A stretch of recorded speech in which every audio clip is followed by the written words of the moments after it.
Today, the search for California's Night Stalker continues. I'm afraid for everybody, elderly, young, everybody.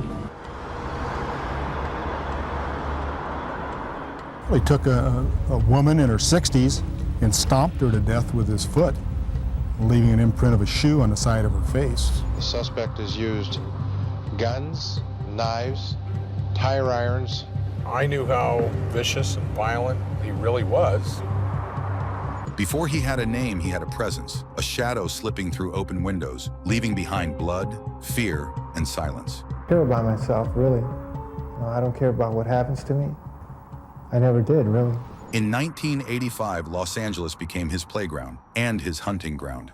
This is the Grim Crim Vault. In this case, it changed how an entire city slept at night. He didn't care if you were rich or poor, young or old, alone or asleep beside someone. He moved in silence, struck without warning, and vanished before anyone knew what had happened. What he left behind wasn't just crime scenes. It was a city paralyzed by fear.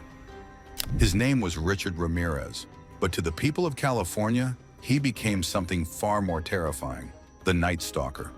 Richard Ramirez was born on February 29, 1960, in El Paso, Texas. The youngest of 5 children, he grew up in a working-class Mexican-American household. His father, Julian, was a former police officer with a violent temper, known to lash out at home. Richard, quiet and withdrawn, often avoided conflict by escaping into his own world. Sometimes that meant sleeping in cemeteries to get away from the chaos. But the real turning point came when Richard was 12 years old. That's when he started spending time with his cousin, Miguel Mike Ramirez, a Vietnam veteran with a deeply disturbed mind. Mike didn't come back from the war with just scars. He brought home something far more dangerous. He showed Richard Polaroids of women he claimed to have raped and murdered overseas. In one, a woman's head had been placed on a stick. Richard didn't look away. He listened. He learned. One day in front of Richard, Mike shot and killed his wife during an argument. The bullet went straight into her face. She died instantly.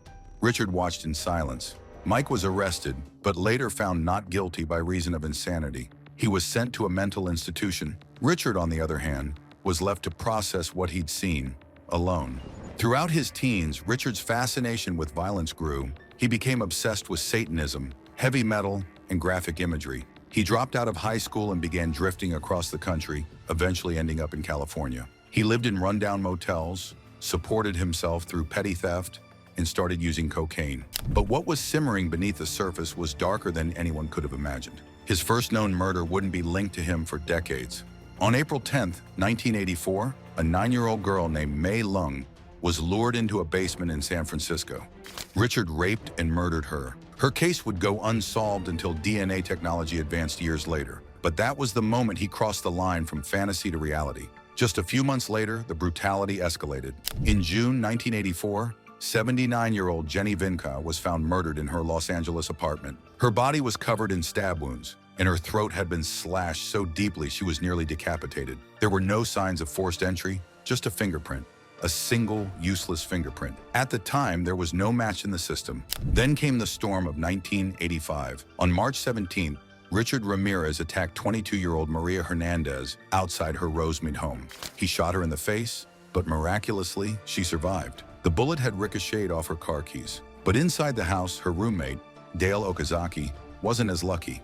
Richard shot her at close range and fled the scene.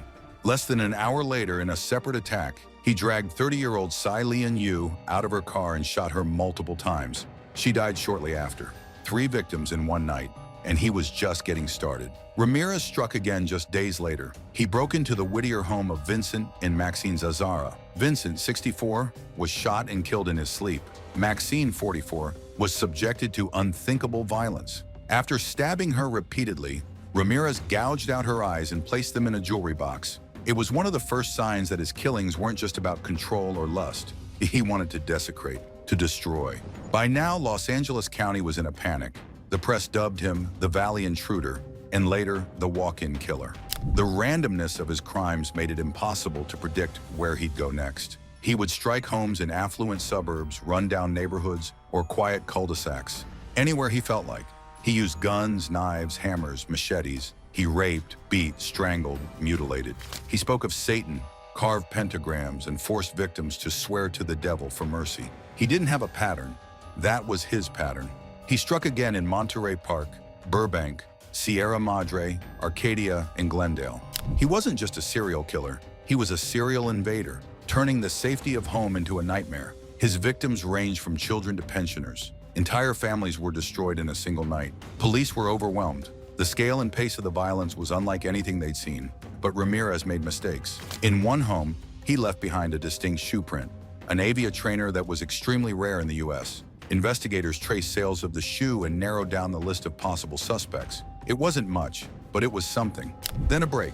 On August 24, 1985, Ramirez traveled to San Francisco and killed 66-year-old Peter Pan and his wife Barbara. But this time, he left fingerprints behind. When they were matched, police finally had a name: Richard Ramirez, a known drifter and petty criminal with a long rap sheet for car theft and drug possession. His mugshot was released to the public on August 30th. The next morning, Ramirez, unaware that his face was now plastered across every newsstand in California, walked into a liquor store in East LA. He looked up, saw the paper, and froze. A woman in the store recognized him immediately and screamed, "El Matador!" she yelled. "The killer!"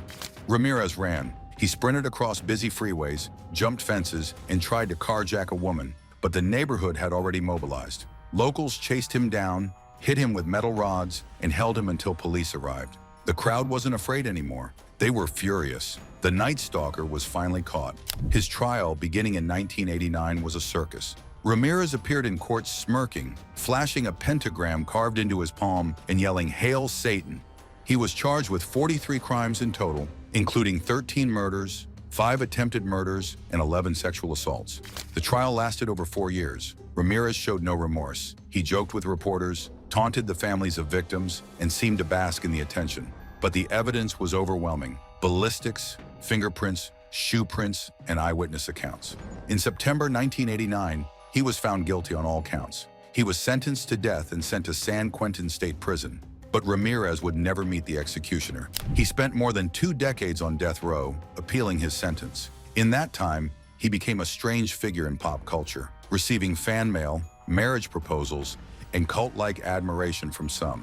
In 1996, he married one of his admirers, a woman named Doreen Leoy, who claimed to believe in his innocence. In reality, he was dying. In 2013, at the age of 53, Richard Ramirez died of complications from B-cell lymphoma.